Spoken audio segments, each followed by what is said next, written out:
अस्सलाम वालेकुम जी। सहर कुकिंग चैनल में खुशामदीद। आज मैं आप लोगों के साथ चिकन और कद्दू की ऐसी शानदार रेसिपी लेकर आई हूँ कि मैं जब भी चिकन और कद्दू अपने घर में बनाती हूँ तो मेरे घर वाले उंगलियाँ चाट जाते हैं। इसको बनाने की एक ख़ास ट्रिक लगाती हूँ। बनाना बहुत ही आसान है और मज़ेदार रेसिपी है। तो चलिए शुरू करते हैं हम आज की अपनी रेसिपी को। यहाँ पर मैंने एक पैन में घी को डाला है। घी को हम अच्छी तरह से गर्म कर लेंगे। ख्याल रखिएगा आपने कोई भी टिप्स इसकी मिस नहीं करनी, कोई भी पार्ट आप लोगों ने वेस्ट नहीं करना, आपने स्किप नहीं करना। वीडियो को एंड तक देखना है और चैनल पर नहीं है तो लाइक शेयर और चैनल को सब्सक्राइब कर ले। यहाँ पर मैंने एक चॉप किया हुआ प्याज इसके अंदर शामिल किया है। प्याज को हम बहुत ज़्यादा डार्क ब्राउन नहीं करेंगे, हल्का डार्क ब्राउन करेंगे और इसको सॉफ्ट होने तक पकाएंगे। आप लोगों ने वीडियो को स्किप बिल्कुल भी नहीं करना। यहाँ पर मैंने कुछ चिकन इसके अंदर शामिल किया है। चिकन को मैं अच्छी तरह से फ्राई कर लूँगी। चिकन का पानी अच्छी तरह से हम ड्राई कर लेंगे।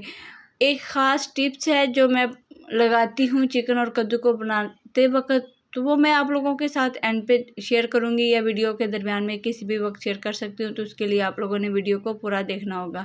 यहाँ पर ये देखिए मेरा चिकन तकरीबन फ्राई हो चुका है। इसका कलर जो है ब्राउन होना शुरू हो चुका है। यहाँ पर मैं इसके अंदर शामिल करने जा रही हूँ अदरक और लहसुन का पेस्ट। कुटा हुआ अदरक और लहसुन है मेरे पास। इसमें मैंने थोड़ा सा पानी शामिल किया है और वो मैं इसके अंदर शामिल कर दूँगी। शामिल करने के बाद 3 से 4 मिनट तक हम इसको अच्छी तरह से फ्राई कर लेंगे, इसकी भुनाई कर लेंगे। अदरक और लहसुन का पानी जो है हम अच्छी तरह से ड्राई कर लेंगे। ख्याल रखिए अगर सालन जो है अच्छा और मज़ेदार बना हो तो कोई भी खाने को ये नहीं कहता कि मुझे भूख नहीं है, मैंने खाना नहीं है, मुझे ये सब्ज़ी पसंद नहीं है। बस ये बात खाने वाले पर मुनहसर है कि खाना वो किस हद तक खाता है और बनाने वाला किस हद तक उसको टेस्टफुल और मज़ेदार बनाता है। यहाँ पर मैंने इसके अंदर गरम मसाला और धनिया कुटा हुआ इसके अंदर शामिल किया और साथ ही मैं इसके अंदर कद्दू शरीफ शामिल कर दूँगी।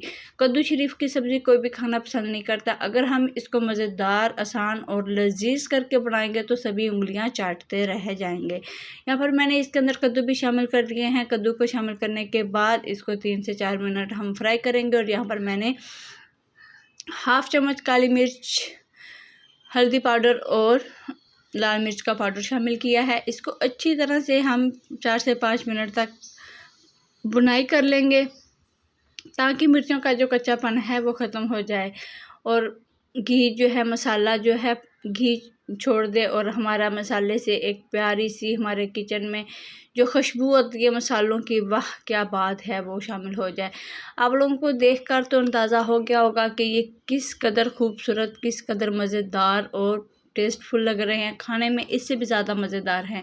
तो यहाँ पर मैं कुछ और चीज़ें शामिल करूँगी। आप लोगों ने वीडियो को स्किप नहीं करना और आप लोगों ने अपने घर वालों को, अपने प्यारों को, अपने अजीज़ों को, रिश्तेदारों को इसी तरीके से जब आप लोग बनाकर खिलाएंगे तो यकीन करें सब आपके कद्दू चिकन शरीफ के दीवाने हो जाएंगे और आपको फरमाइश पर बनवाएंगे। आज से जो कद्दू नहीं भी खाता वो भी कद्दू खाना पसंद करेगा।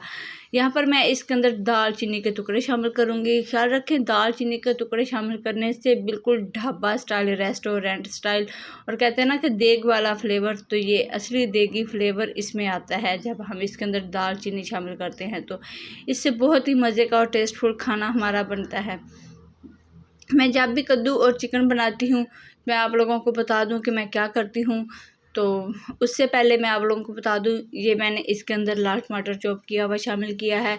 और इसको बनाने की एक ख़ास ट्रिक ये है जो मैं बनाकर लगाकर इसको तैयार करती हूँ, वो ये है कि मैं जब भी कद्दू और चिकन का सालन बनाती हूँ तो मैं चिकन को अच्छी तरह से साफ़ करने के बाद इसको आधा घंटा कम से कम नींबू, नमक और सिरका लगा के रख देती हूँ। इससे क्या होता है कि हमारा जो है चिकन मज़ेदार टेस्टफुल बनता है और उसके अंदर तक वो अंदर से जो चिकन का फीकापन होता है वो ख़त्म हो जाता है। इसको बनाने की ये एक ख़ास ट्रिक है। आप जब इस ट्रिक को लगाकर कद्दू और चिकन का सालन बनाएंगे तो यकीन करें आप के लोग दीवाने हो जाएंगे आपके सालन के। आपके घर वाले आपसे फरमाइश पर चिकन और कद्दू का सालन बनवाएंगे। यहाँ पर मैं इसके अंदर कुछ पानी शामिल करूँगी। ख्याल रखिए पानी आप लोगों ने इतना शामिल करना है कि ये मेरी अम्मी मुझे कहती होती थी, जब मैंने नया नया सालन बनाना स्टार्ट किया था, जब मैंने कुकिंग स्टार्ट की थी, मेरी अम्मी कहती थी कि बेटा पानी इतना डालो कि सब्ज़ी इसके अंदर डिप हो जाए। और आप लोगों को अगर नहीं कुकिंग करनी आती, आप लोगों को नहीं पता कि हमारा सालन बन चुका है, पक चुका है या नहीं पक चुका, मेरी अम्मी ये कहती थी कि बेटा पानी इतना डालो कि सब्ज़ी इसके अंदर डिप हो जाए।